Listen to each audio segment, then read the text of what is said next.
Santa Monica Update, your source for local news in Santa Monica.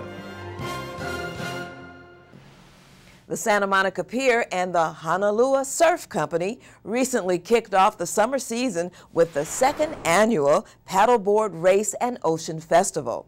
It was a race to the finish line as 200 paddleboarders took to the ocean to celebrate the sport that's making a comeback.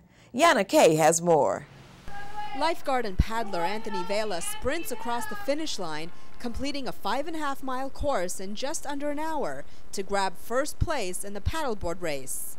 I really was just thinking about my stroke and upcoming races and kind of just getting a feel for what the ocean's doing and just looking around. There's so much to see here in Santa Monica, so it was just a combination of everything. Right. Now, VELA was one of about 200 paddlers who took part in the Santa Monica Pier's second annual paddleboard races and Ocean Festival, which was also a fundraiser for Heal the Bay. How are you feeling?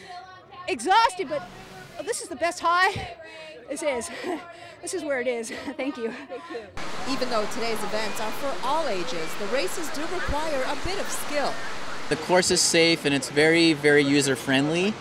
The course that just took off just now is the long course. It's a loop course. It's about 5.5 miles, and you're going upwind and downwind, out through the surf, back in through the surf. So it's a little more technical and way faster, and the equipment is a bit different. You know, the guys that are paddling in those races are using high-end equipment.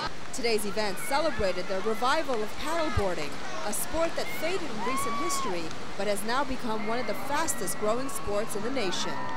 The racers here today say that paddleboarding in itself is loads of fun, but they say it's not as easy as it may seem, and today's races put even the most accomplished athletes to the test. Once they were out of the water, it was a tight race to the finish line. Yeah, it's not the most convenient thing when you're getting chased from behind, you know, so I knew that guy was going to be coming quick, and I didn't want to trash the boards, I didn't want to jump off, which is probably the quickest thing, and yeah, he's got some wheels too. CANDICE APPLEBY was the fastest woman, winning the women's paddle in just over an hour. When there's no girls in front of you, you just got to chase the boys and try to close those little gaps. But competition is great, but it's so fun to see families here and people out, not so much into the competition, but just here to support Heal the Bay. Event organizers say the goal of today's races is to get folks back to the pier and to get them excited about paddleboarding. For Santa Monica CityTV, I'm Yanna Kay. The event was part of the World Paddle Association's Championship qualifying series and featured some of the top paddlers in the country. You can find more information on this venerable ocean sport at pierpaddle.com. I'm Gail Choice. For all of us at CityTV, thanks for watching.